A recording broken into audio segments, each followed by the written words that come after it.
Let's rock and roll. Hello, LinkedIn makers and movers. Today we have another LinkedIn insider and a pioneer on the platform. She first popped on my radar during the pandemic via her affiliation with Pavilion, the popular B2B go-to-market community. She's one of the many people I've learned a lot about LinkedIn from over the years. And today she's a sought-after LinkedIn consultant, social selling trainer, and keynote speaker.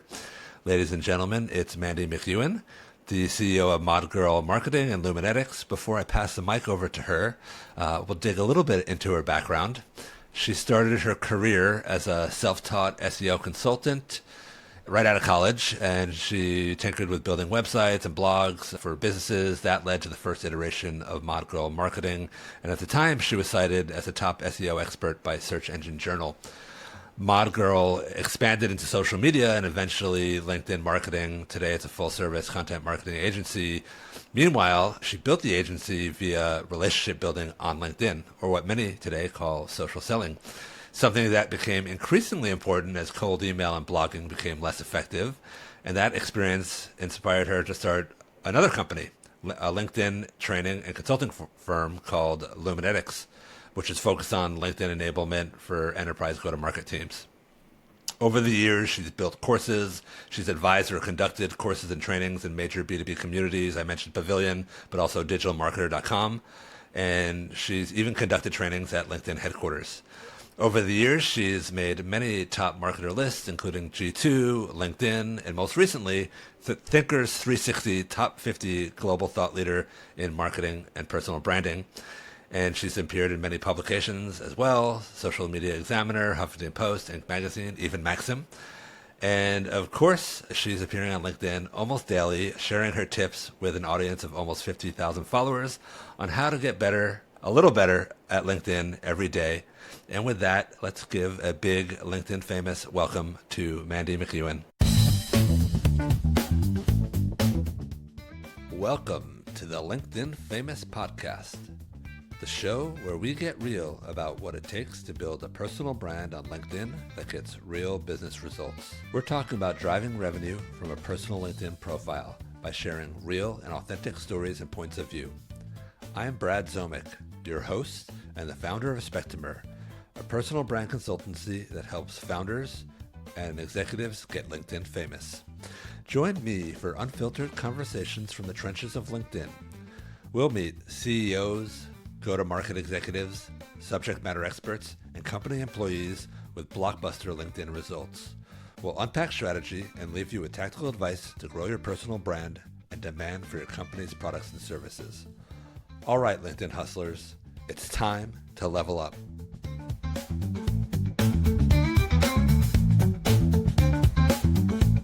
That was awesome, Brad. Said it better than me.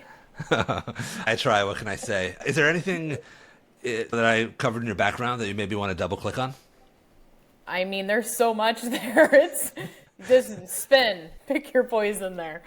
I have a lot of experience since 2007 in this industry, digital marketing and social selling in general, before social selling was even a thing. Yes, before that, it was just selling. Exactly. Right? Yeah. Yep. Maybe you could tell us something about yourself that the audience couldn't learn about you from LinkedIn, where you have such a big presence. Yeah, so fun fact, my last real job before I started my agency was selling windows. And I mean like windows in your house, Andersen windows. So that was my first official outside sales job. Before that, I sold paint at Sherwin-Williams. So I graduated from university and then went directly into home improvement sales, which is very random. And then when I started my agency, my very first clients were also in the home improvement space, roofing, etc., because that was kind of my jam. So very random on how I went from selling Sherwin-Williams paint in a paint store to selling windows in people's homes to then starting a digital marketing agency. But that's something that you won't see on my LinkedIn profile because I didn't feel like it was necessary to put those very random, unrelated jobs before I started my company since it's been so long. Sure. I got to point out, so I've received a Anderson window pitch. They're kind of notorious. They come to your home. They have like Oh yeah. window samples. They show Yep. you like the inside of the window. It is like a long presentation, and they pop up. They're in like all the local fairs and Yes. supermarkets. And one time I was like, oh, let's check this out. I need new windows. They do this full-on presentation. It's like the timeshare pitch almost, right? Yep. I didn't really know what I was getting into, but it was like an hour and a half into it, and I'm like, or even after an hour, I'm like, is this almost over yet? Yeah. Yeah, it's intense. Renewal by Anderson. So that was my first take at sales and what it meant to be in sales. And then I was like, I'm over that. I'm going to go to marketing. And now I do both, sales and marketing. It's a lethal combo. Speaking of your LinkedIn presence, what's something that people assume about you, your LinkedIn presence, that isn't true? Yes, good question. So because I've been doing this for so long and I've been building my LinkedIn presence since before people even knew you should, something that people think is that I get just loads of inbound leads all the time, that I don't have to do any outbound. I don't have to do any outreach or send a connection request or build relationships, and that I just get tons of inbound leads. And that is not true. Yes, of course we get inbound leads, but I'm still in the trenches, sending connection requests, sending messages, sending video messages, sending voice notes to prospects. I'm still building relationships just like every other salesperson on LinkedIn that is leveraging LinkedIn for social selling is doing. Yes, that is something I'm learning about too. I come from the marketing side of the house and been out on my own for a little over a year, and learning how to sell is humbling. Right? Yes. Let's dial back the clock to when you first started investing in LinkedIn in the way that people do today. What was going through your head at that time that you decided to kind of take a leap? And you were pretty early to the platform, so there wasn't a proven playbook. Totally. Yeah, so I am kind of just an overall scrappy entrepreneur in general. So when I started my agency, I mean, I've been doing this since 2007, right? So I just experimented with every social media platform. And that's how I got into like Huffington Post in the early days, is I was big on Twitter. So I have like 80,000 followers, I think, on Twitter, but I was really big on Twitter and blogging. And that's how I started my agency, was with SEO-friendly blogging. And that's really how I made a name for myself. I was in a very male-dominated space back in 2007 to 2012. I didn't officially start my company Mod Girl until 2010, but I was dabbling since 2007. And even in the web design and SEO space back then, it was all dudes. There wasn't very many females doing this, and I was very young, right? I was early 20s.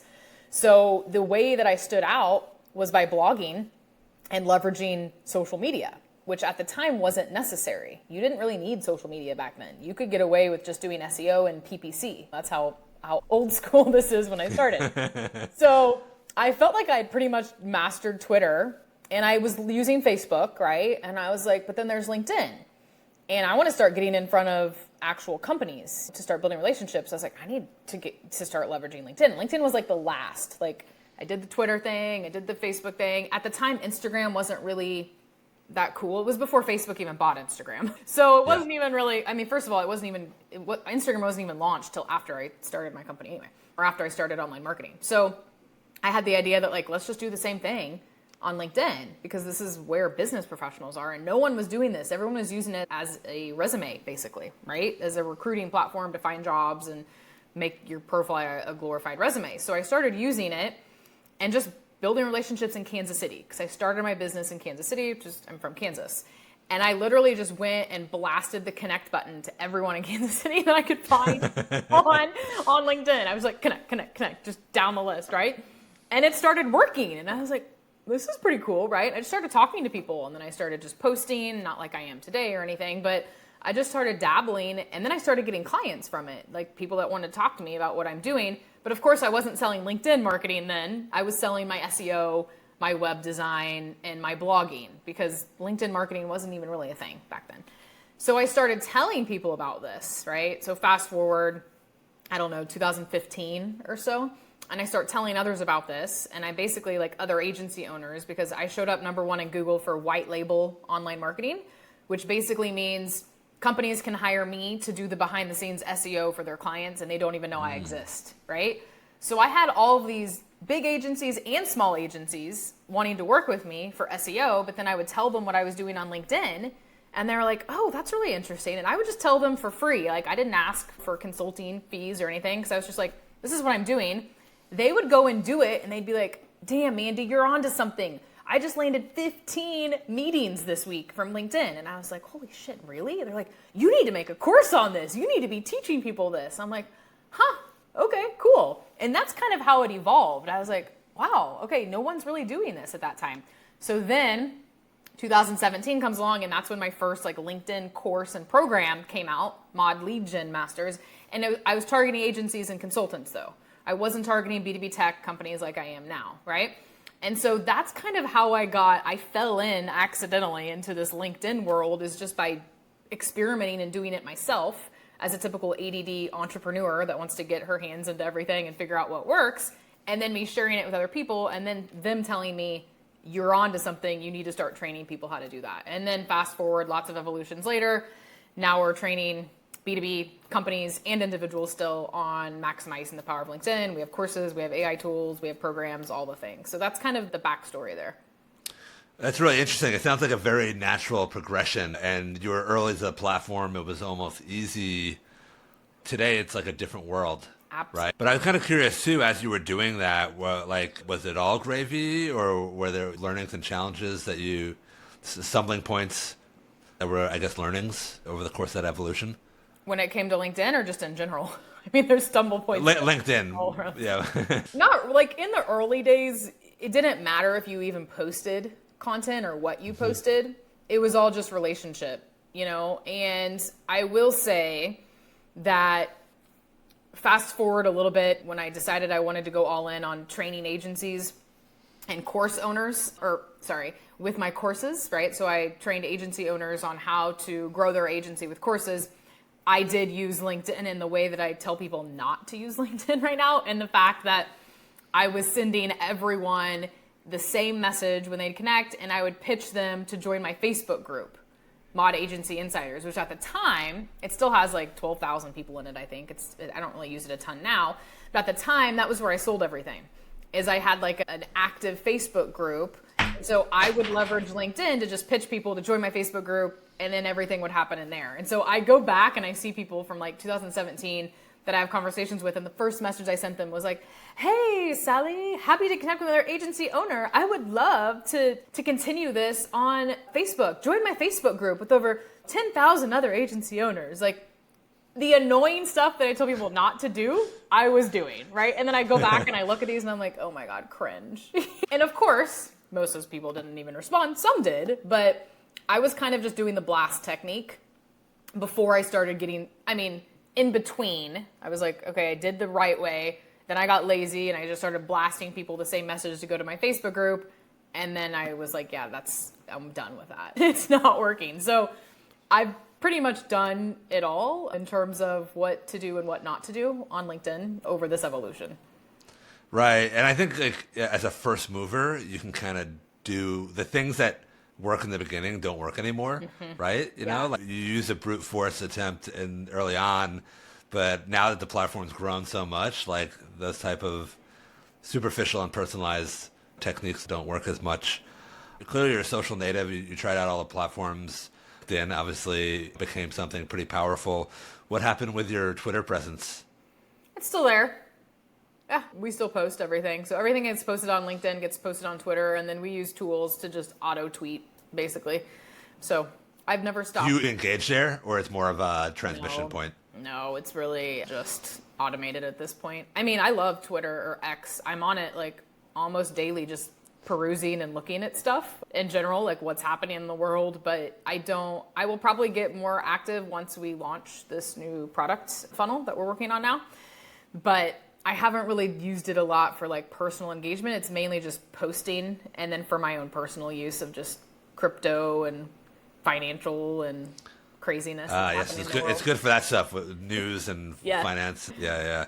That's a fun world over there. Very different from LinkedIn. Very. Obviously, you spent a lot of time and cut your teeth in SEO. What do you think about that, the evolution? It's almost like today, Like social, one could argue, is like the new search in some capacities. It doesn't have the same role. I remember when I was doing marketing when I first started at a similar juncture in time, actually maybe 15 years ago, you started before I did, but it was all about getting found in Google. And now that's pretty hard for most businesses, and people are starting at different places. What do you think of that evolution? Yeah, it's so funny that you are asking me this, Brad, because just recently, and keep in mind, I have two brands, right? So the Mod Girl marketing brand is anyone that's an SEO nerd that's listening to this right now, it's high DA, high domain authority, lots of strong backlinks, right? It's keyword heavy. And then the Luminetics brand is a brand new domain. So 2021, I launched that brand. It's a brand new domain, not a whole lot of history, low DA, and I'm getting leads from SEO right now. And if you would have asked me this a year ago, I would have said, yeah, you don't need it, really, focus on social. Now, because of AI, we now have the ability to show up in AI. And what I mean by AI is pick any platform, ChatGPT, Google's Gemini, is that what it's called? I think Gemini, Grok now, yes. Perplexity, like pick your poison. People are using that for search engines now. Guess what? When you have great high quality content, you're going to show up there. I just got a lead today and it says, how did you hear from us? Google/AI search is what it said. And that's pretty wild. Yeah. And I'm not even trying. I got a massive company lead from Google the other day, and I'm literally working with my friend right now on SEO campaigns that we're going to start in August. And we're going to start with really deep research, amazing, like full-blown guides, and we're putting a blog on the Luminetics site. We only have a blog on the Mod Girl site right now, and I'm going all in on SEO, actually. So it's funny you mention that, because again, I would be saying something completely different a year ago. If you would ask me that, I would say, yeah, but with what I do, it's so specific, right? Like LinkedIn training. I mean, I do a lot of things. We have two different brands, but I'm focused on the LinkedIn, all things LinkedIn. A lot of people that they know their team doesn't even have a LinkedIn presence, they're not going to LinkedIn to find LinkedIn training. They're asking Google, they're asking AI tools. Where can I LinkedIn training, Sales Navigator training? They're literally going to other platforms. It's not just all on LinkedIn. So I'm going big on an omni presence. I mean, I already have that, but I've kind of like neglected all the other channels recently. But now when I'm launching this soon in the next month, this product funnel, like I'm going big on YouTube. I hired a company to YouTube. I'm going to be doing long form YouTube videos with the short form clips. I'm going to be posting again on TikTok, on Instagram, on Facebook. I'm going big on SEO. Like, I think that if you're starting out, yes, like you could just get away with LinkedIn to begin with. But with everything that's evolving in AI and the way people consume content, I'm not just relying on LinkedIn to hit my revenue goals. Like, I'm leveraging everything, including SEO, especially because I've got very legit leads from very large companies as of late from somehow finding me in Google. Let me ask you this. You mentioned that on Luminetics that you hadn't really invested much. There was no blog there, and there was probably, I guess that means it's like, you know, a few landing pages that are more product focused. Mm-hmm. What do you think was driving that search appearance? Was it your investment in LinkedIn? Honestly, I think it's because I've had random press outlets. Like I was mentioned in Forbes a couple times in the last few months, right? And Mod Girl marketing links to the Luminetics site so much, and that the SEO on-page elements are there because I'm an SEO nerd. Like my very first love in online marketing was SEO. So naturally, everything I do, so the on-page SEO elements are there. And I think it's just organically my social presence, like, because they do look at that. They're looking at like the social proof, if you will, and the fact that I have some pretty legit websites linking to me. And there's really not a ton of people that do LinkedIn and Sales Nav training, right? So, but if I go and I type these things in, I don't see me on the first page. Like I can't find me, but somehow other people are finding me. And that's why like I'm working with my friend. I'm like, we got to get on this. We got to capitalize on this opportunity, because if people are already finding me now without even trying, there's a huge opportunity here. So I'm going to go with the fact that I've had the established brand of Mod Girl and my established social media presence for all these years. That's probably helped, and the on-page SEO elements as well. I think that makes a lot of sense. I actually had someone who's like got a pretty big LinkedIn presence, but also is an SEO guru on the show recently. And he also was of the opinion that in this day and age, SEO is actually largely driven by brand, and that's why you see the biggest brands winning. And even if you think about links is basically PR. PR is branding, and it all kind of like it all swirls together, but it actually, at the end of the day, it used to be you can get found being an unknown, but now you need to be have brand strength to be found in Google. Yep. Yeah, that's Yeah, why I'm it's glad I kinda- built that all those years ago, because it's starting to pay off even with a relatively new domain. So now I'm like, I know that it's working without trying, that I'm investing in getting going and posting 4 awesome blogs a month and linking here, linking there. So yeah, we're getting ready to go hard on that front. It sounds like you have a pretty comprehensive content strategy, as you mentioned before, omnichannel, which I feel like is a buzzword that has been thrown around in many years. Or maybe like the big enterprise companies talk about it, or it's actually pretty popular in B2C also, where you talk about retail and direct to consumer. How you think about that content strategy broadly, and especially obviously LinkedIn, and how all those, how it all plays together. Yeah, so it depends on the phase of the business that I'm in, right? So right now we're kind of in I don't call it fully break, but a lightweight break until we launch our products in the next month or so. But here's what we do. Like, let's say that we're going all in on the omnichannel approach. So I build content for my LinkedIn audience and my ICP. That's the first and foremost, right? Like, that's who's most important to me right now.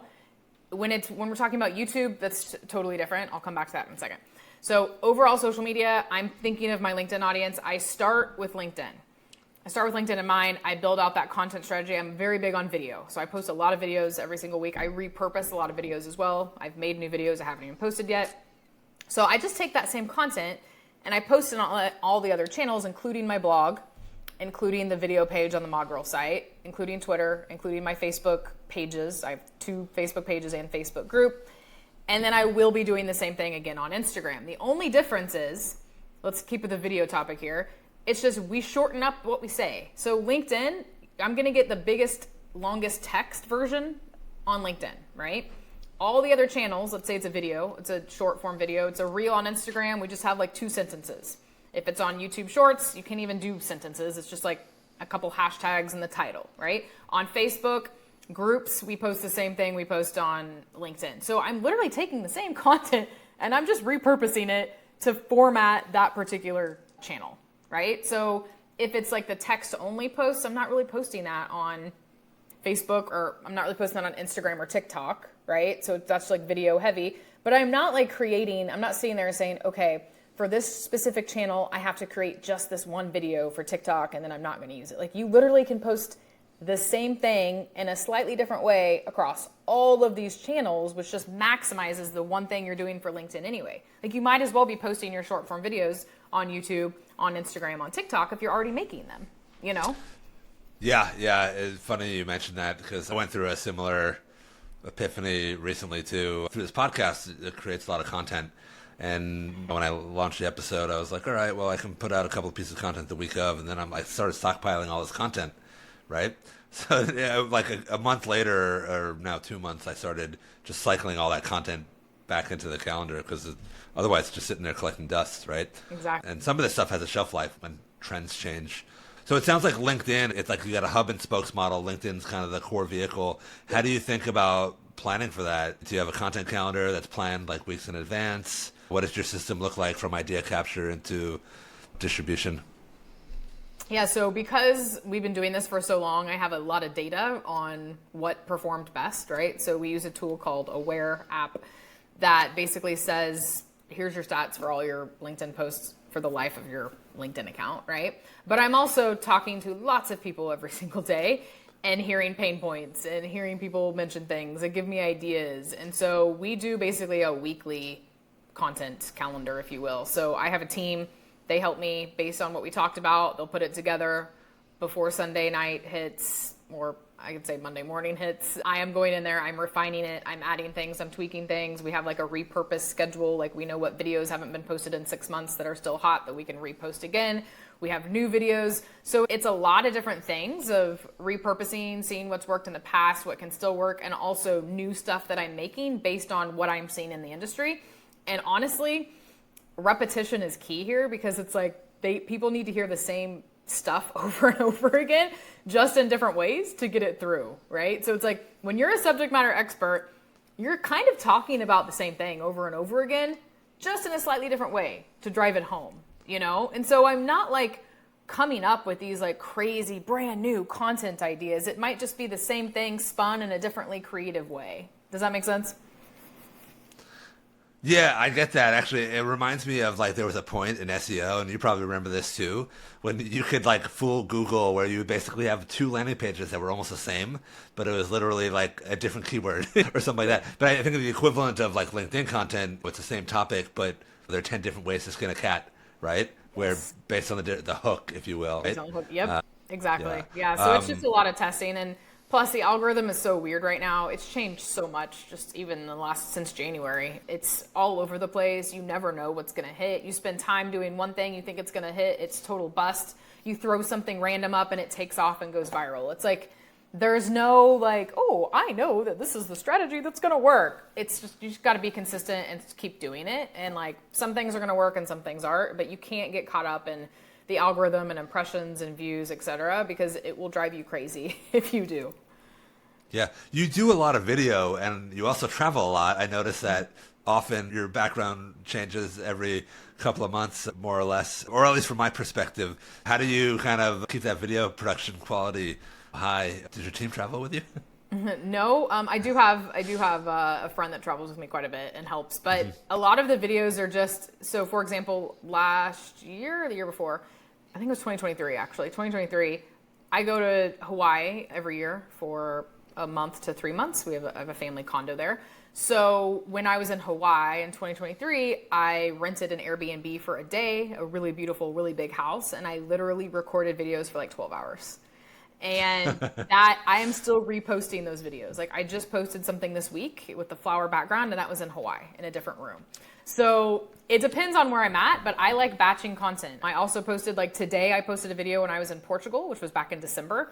And that day, I spent the whole day walking around the streets of Funchal, Madeira, an island in Portugal, and I just recorded videos and different spots. So when I am ready for new content, I batch content. I am not the type that's like, I'm going to create one video today and one tomorrow. I can't do that. I have to block my calendar. I plan it out in advance. I write little bullet points and what I want to say. Sometimes I use a little teleprompter app on my phone just to like keep me organized. And I'll go out and I'll literally spend 8 to 12 hours recording videos, and it will last me, I mean, literally still posting videos from 2023 that I just haven't posted in 9 months or something. Like sometimes I repost the same video 3 times over the last couple of years because people don't remember, and you just change it slightly. You change the hook, you change a little bit, and people think it's a brand new video. So that's the cool thing with video is when it comes to LinkedIn, because LinkedIn isn't YouTube or Instagram where you can quickly scroll and see everything. A lot of times you can click the video and scroll, but I'm talking about even like in the feed, sometimes it's gone. It might last for a week or two. Like I had a viral video get 4.1 million impressions a couple weeks ago. I'm still getting impressions from that, which is kind of rare. I think it was 3 weeks ago now. So you can get some longer traction with your videos on LinkedIn, but a lot of times people have to go to your actual page, click the video tab, and start really scrolling to find those. So it's a smart idea to repurpose them because you spent so much time and energy anyway making them. You might as well repost them again when it's been a while. Yeah, there's a few things in there that I want to unpack. Number one, I love the approach on batching video. I guess for me, it's been a journey, and I like just clipping the video from the podcast because it's way more natural. To speak into the camera, it's just incredibly, it requires a lot of focus, and it can be draining and discouraging. And it makes a lot of sense that you would batch all that because it's just really hard, right? You have to be like in the mindset. And so I like that approach, even though it's difficult to do. And I also love the repurposing, right? Because I mean, you spend all that energy, you want to squeeze as much juice out of it as possible. I'm kind of curious, that post that did 4 million, was that something that you had done before, or was that an original? Man, this is a good story. Yeah. So, going back to when I recorded all those videos in Hawaii in 2023. So I have a bonus course that I give my customers that sign up for our LinkedIn Profile Profits program. It's called Lights Camera Conversion. It's a mini course on how to use video. As in how to send video messages to prospects, how to post videos on LinkedIn, all things video. It's really super short. What I did when I was recording those videos with my iPhone, I had an iPad set up on the side, right? So I had like my new iPad propped up that was recording me side view from me recording this longer form landscape video for my course. So I'm going through all my content a month ago, and I'm like, oh, I haven't posted this yet. And I was like, God, the sound is terrible. I didn't want to take the time to go and find my microphone and sync the sound. I was like, screw it. I'm just going to post a clip from this 2-minute video. I'm going to choose a little tiny clip from my iPad. The sound is terrible. The quality is not the greatest because it's from an iPad. I'm going to upload it to Veed, which is what we use for editing videos. Mm-hmm. Yep. I uploaded it to Veed. I threw in the subtitles, didn't have a thumbnail, nothing. I posted that. That's what went viral. 4.1 million views. The most unprofessional video that I've posted in a while because it was talking about video though. So that's something I figured out because LinkedIn video loves video. The posts that I've had, the videos I've had get over 100,000 views. Some have 600,000, 700,000, 400,000, whatever. I've had a handful of them. This one got 1.1 million. Or sorry, 4.1 million. Sorry, 4.1 million. Most of them are talking about video. This one was talking about video. That's so meta. It's very meta. That's meta. So I'm going to clip this talk about video and we'll put it up when we publish your episode. I know, right? That's hilarious. What's interesting, let's talk a little bit about video analytics. I've had a couple of clients who did video and the analytics are really interesting because the impressions are through the roof. Yeah. But then you look at the views and I know it's because of measurement. An impression is more than 0.2 seconds and a view is more than 3 seconds. So usually what you see is it's 4 million views and maybe 1/10 of that is an actual, 4 million impressions and 1/10 of that is the views. Is that consistent with what you saw? Yeah. The watch time was 4 seconds or something, 3 seconds. It was a super low watch time too. But yeah, I mean, the impressions were 4.1 million and the views were 1 million or something. So the views were still up there, but the views that's high. Most of the ones I've seen is it's 10% ratio. Well, that's over that's over a span of I had to go back and look, but this has again been going for 3 weeks now. So it's one of those things that I don't know how, but it just kept showing to people for 3 weeks straight. So the numbers just kept going up and up and up. It was really strange.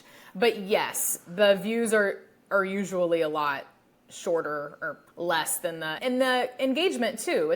That's why the thing. It's funny. I don't think anything. The engagement is minuscule, right? The engagement is the same as if you were to look at a post of mine that had 4,000 impressions. Yeah. It's really weird. Maybe not. This one had a lot more likes, but if you look at the comments specifically, the comments were just the same, or if not less than my posts that have 5,000. So it is interesting right now, but overall, I've noticed a drop in impressions versus a year ago across the board. So actually, while we're on the topic of analytics, how you look at it, and you've been around the block a few times, and obviously we know viral posts, it sounds awesome. Sometimes we know, we don't know what the audience that it's reaching. How are you, at the end of the day, how do you look at measurement? Yeah, good question. I like looking at the post stats to say, who viewed your profile since this post, or what job titles are viewing that particular post. I'm really not looking a ton at impressions, to be honest. It doesn't really help me a ton. I'm looking at the types of people that actually saw this content and who is visiting my profile since that particular post. So that's what I'm looking at more than anything. But let's get real. More importantly, it's who's reaching out to me. A lot of people send me a message, hey, I just saw your video on ABC, right? So at the end of the day, the biggest metric to track is our messages, outreach, forms on your website, actual conversation started from the content you're posting. You can't get caught up in how many likes and comments and impressions you get because those are vanity metrics. So you have to really pay attention to, is your content hitting the right audiences? And is it getting people to reach out or at least even respond better to you when you reach out to them? You mentioned the profile views, and I think what I see happening, especially in B2B tech, there are all these newfangled tools that can take the engagement and basically, what do they call it? Someone, like Adam Robinson calls inbound led outbound. Yep. You hear about that? Yep. What's your take on all that stuff going on? Do you prospect off who's viewing and engaging? Do you have any automations running? No, and LinkedIn is cracking down on automations right now. For anyone listening, everyone that is using automation is getting warned, if you will.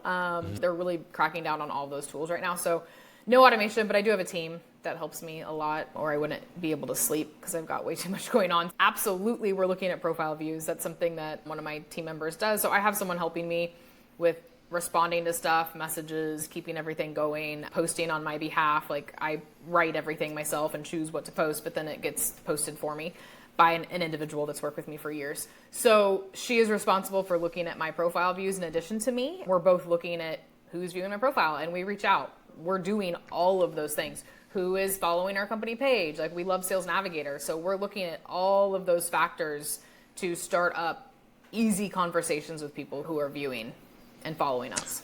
That makes a lot of sense. So you're shooting fish in a barrel. Like they're looking at you, they're engaging, they're presumably interested, they're more likely to respond than just going completely cold, walking into the buzzsaw, if you will. Yep. And a lot of people are lurkers on LinkedIn. I have a video about this. I think I should repost it soon, when I made it in Hawaii a couple years ago. But most prospects are lurkers. And what I mean by that is like they look at your stuff and they followed you maybe for a while, but they've never engaged on anything. You've never seen them like a post of yours. You've never seen them comment. And so that's what you have to pay attention to, is not just the people engaging with your content, the people actually viewing your profile and following your company page, because you might not even know that they're there until you look at that, but they could have been following you and love your stuff for a year or so.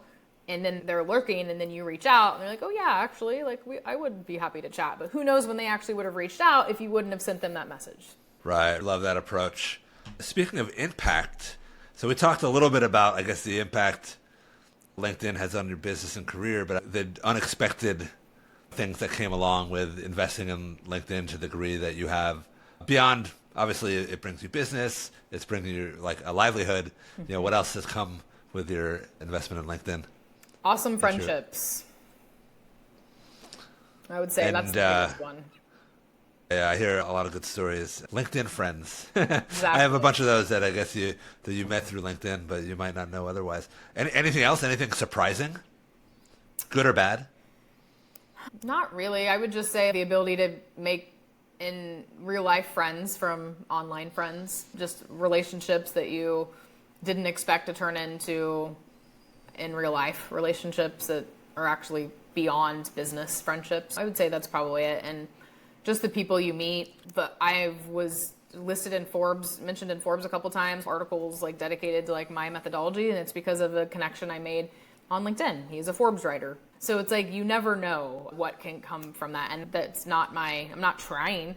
That's amazing. I'm not trying to get listed in Forbes, but hell yeah, like just from my content and building a relationship with someone that's a Forbes writer, like now I get regularly mentioned in his articles. So stuff like that you don't even really think about or plan on doing, but it's very similar to back in my Twitter days. Like made friends with a Huffington Post author because she saw my tweets and then we started becoming friends and she started mentioning me in her HuffPost articles. It's the same thing. It's just now on LinkedIn and several years later, but these are the things that you don't really set out to do, but they just organically happen, which is pretty awesome.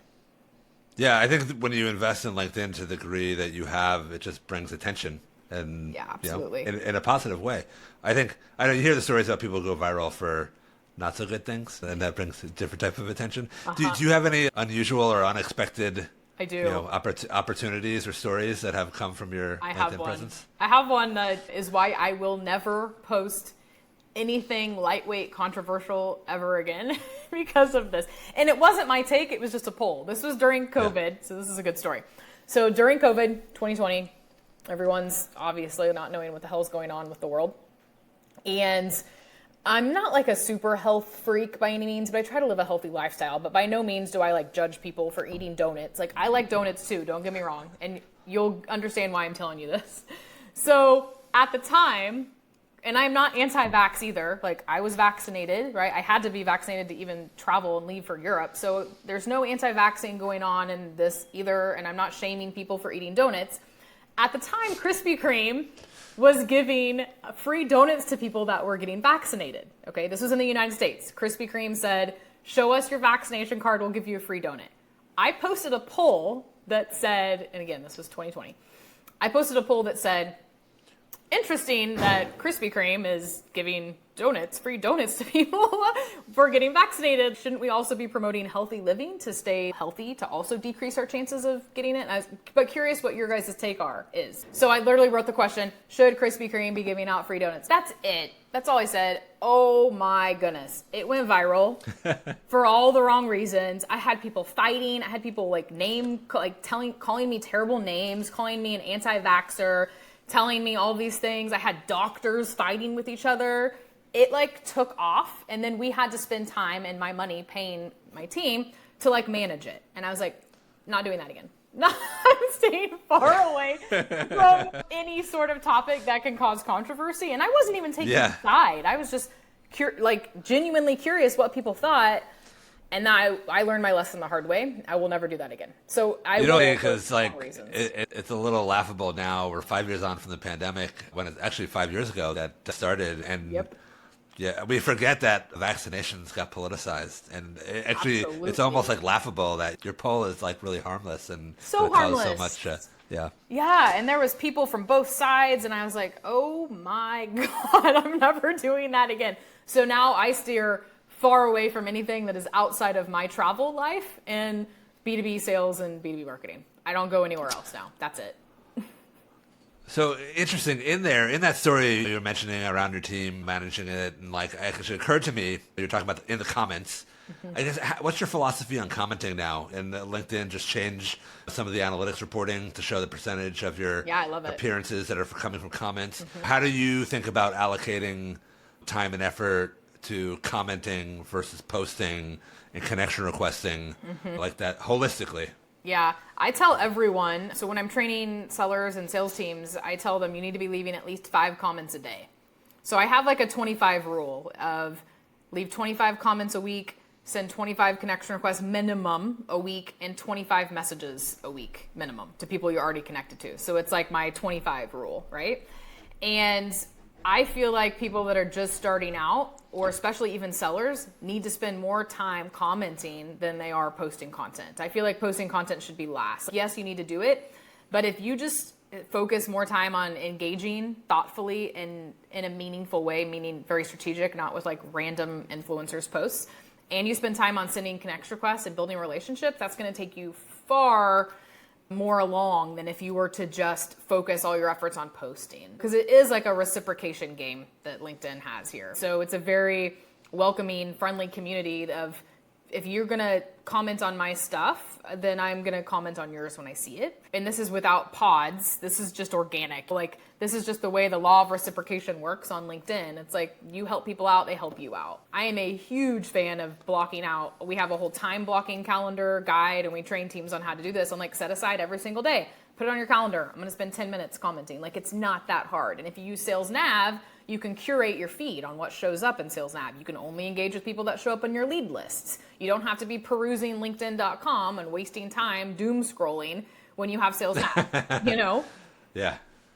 I like that approach, and actually it's easy to get caught in the feed or pulled into it, right?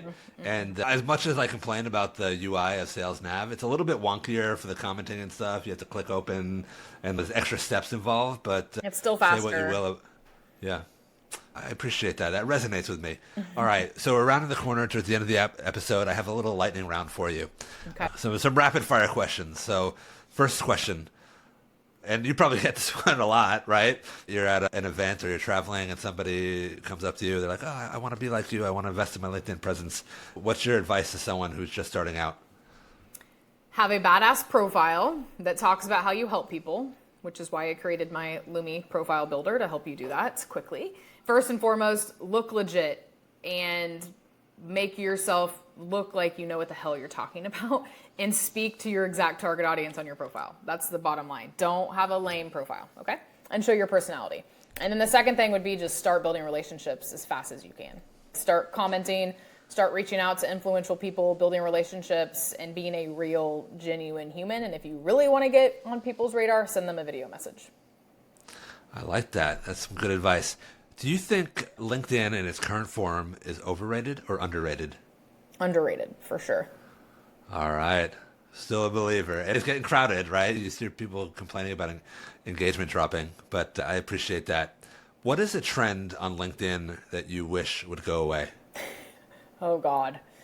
I know I might get some hate for this, but really cheesy day in the life videos from Gen Zers.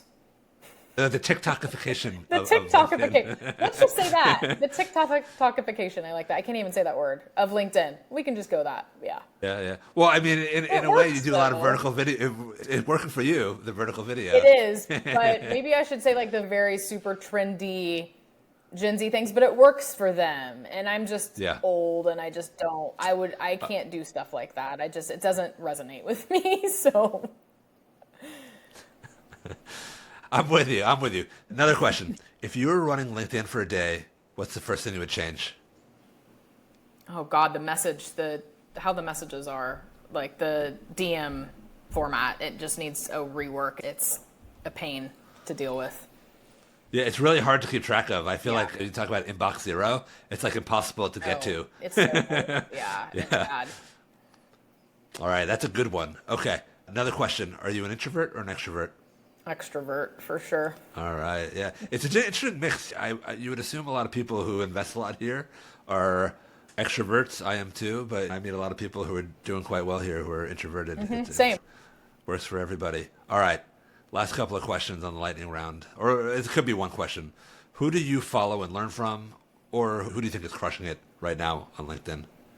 Oh God, there's so many. I mean, Chris Walker is the OG. I met Chris at an event. I've known him for years, so I would say he's like the biggest and longest standing influencer, if you will, that I've been following. But new ones in the B2B space are popping up all the time, like Adam Robinson and Gal from Aligned. Yeah, I've talked to him before too. So I would say Chris Walker is kind of the OG, but also the corporate You're pro. the OG. Yeah, but he's like... He's got way more followers and a presence than I do, and a podcast and all the things. But yes, I've been around for a while. All right, those are some good recommendations. Okay, is there anything exciting going on at ModGrow Marketing or Luminetics that you would like to plug? You mentioned you're working on some funnels and products. I am, yeah. So I have a free Jumpstart kit now that people can get that I think I might be changing to a paid offer soon, but they can get it they could just go to my website, luminetics.io, and it's called the free LinkedIn plan. But we are getting ready to launch some products that we have only given to our private clients behind the scenes, including really large companies like T-Mobile and other companies across the board. So we've had thousands of people, sellers and entrepreneurs, go through these over the past 9 months or so, but we haven't had anyone just go to a website and buy them until soon. So we're launching our product funnel. So we have courses and AI tools. One of them is an AI LinkedIn profile builder that no one has right now. It's amazing. It helps optimize your profile for social selling, not necessarily for getting a job, but for speaking to your target audience. Comes with a course that is kind of a crash course in social selling and personal branding called LinkedIn Profile Profits. And then we have several other courses in addition to that, plus a new AI post writer that writes LinkedIn posts for you that's formatted for LinkedIn. Ooh, a lot of those coming out in the last year. It's an interesting emerging space, especially. I mean, it makes a lot of sense because, like, especially a lot of salespeople aren't trained writers, founders. They want to do it. I think there's a big market. Interesting to see. I tried a bunch of them myself. I still like to write my stuff the old-fashioned way. Sure. But for people who are strapped for time or not classically or not trained writers, it makes a ton of sense. So that's very exciting. We'll be watching that space. Is there a timeline around the launch? This episode will probably launch in a month, April timeframe. Yeah, I hope by the time it launches, it's live. So we'll see. The URL is golumi.io. So we'll see. Mid-April is the estimate. All right, very exciting. Again, I'll be watching out for it myself, and we'll make sure to have all the links to the GoLumi page on the podcast show notes and in the Substack article. Awesome. Mandy, thank you so much for being generous with your time and insights. Everybody go follow Mandy on LinkedIn. And actually, she is other places too, Instagram, TikTok, Twitter. Pick your poison. And until next time, let's stay connected. Thanks so much, Brad.